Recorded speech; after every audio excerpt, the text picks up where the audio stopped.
ଚାଣକ୍ୟ କୁହନ୍ତି କି କେବଳ ସତ୍ୟ ଜାଣିଥିବା ଲୋକମାନେ ହିଁ ମିଛ କହିଥାନ୍ତି। କାରଣ ଯେଉଁମାନେ ସବୁବେଳେ ମିଛ କୁହନ୍ତି ସେମାନେ ବାସ୍ତବତା ବିଷୟରେ କିଛି ବି ଜାଣିପାରନ୍ତି ନାହିଁ। ମିଛ କହୁଥିବା ବ୍ୟକ୍ତି ସର୍ବଦା ସତ୍ୟ ଜାଣିଥାନ୍ତି।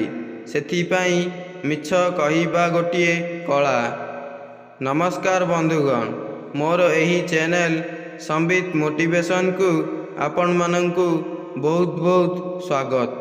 ଆମେ ଏହି ଭିଡ଼ିଓରେ ଏପରି କିଛି କୌଶଳ ଶିଖିବାକୁ ଯାଉଛେ ଯାହା ଆପଣମାନଙ୍କୁ ପ୍ରତ୍ୟେକ ପଦକ୍ଷେପରେ ସାହାଯ୍ୟ କରିବ।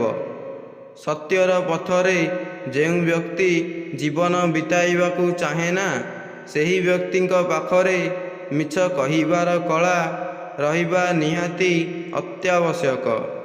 ଆଉ ହଁ ସାଙ୍ଗମାନେ, ଆମେ ଏହି ଭିଡ଼ିଓରେ ଜାଣିବା ମିଛକୁ କେମିତି ଚିହ୍ନିବା।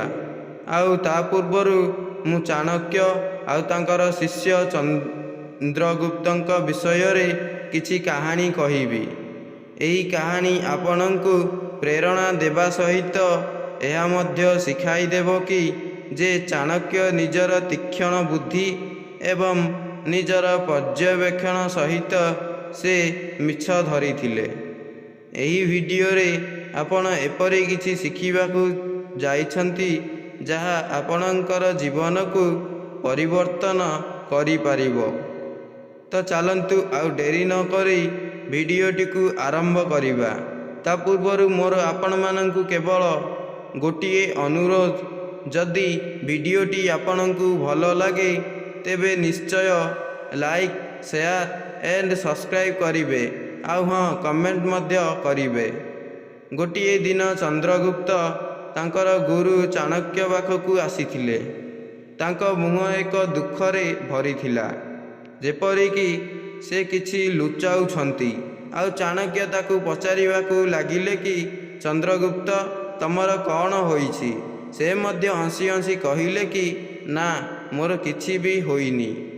ତାପରେ କିଛି ସମୟ ପରେ ଚାଣକ୍ୟ ତାଙ୍କର ବୁଦ୍ଧି ଦ୍ୱାରା ଜାଣିପାରିଲେ କି ଚନ୍ଦ୍ରଗୁପ୍ତ, ତମେ ଗତକାଲି ରାତିରେ କିଛି ସୈନିକ ସହ ଗୁପ୍ତ ବୈଠକ କରିଥିଲ ଏବଂ ସେହି ଯୋଜନା ହିଁ ତାଙ୍କ ଗୁରୁଙ୍କ ଠାରୁ ଲୁଚାଉଥିଲେ।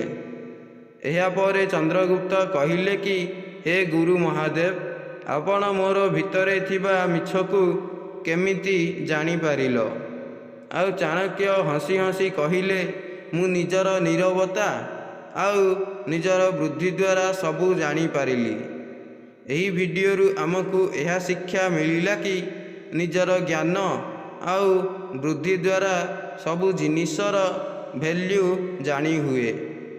ଆଉ ହଁ, ଗୋଟିଏ ଶିକ୍ଷା ମଧ୍ୟ ମିଳିଲା ଯେ ମିଛ କହିବା ଦ୍ୱାରା ନିଜର କ୍ଷତି ହେବା ସହ ଅନେକ ଦୁଃଖ ମଧ୍ୟ ଦେଖିବାକୁ ମିଳିଥାଏ।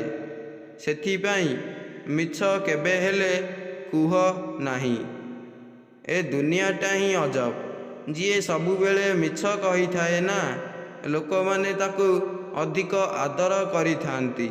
ଆଉ ଯିଏ ସର୍ବଦା ସତ କହିଥାଏ ନା, ଲୋକମାନେ ତାକୁ ଘୃଣା କରିଥାନ୍ତି କି ନିଜ ରାସ୍ତାରେ ଯିବାକୁ ହିଁ ଖରାପ ଲାଗିଥାଏ। ତେଣୁ ସବୁବେଳେ ସତ କୁହନ୍ତୁ, କେବେ ହେଲେ ମିଛ କୁହନ୍ତୁ ନାହିଁ। ରହୁଛି, ଧନ୍ୟବାଦ।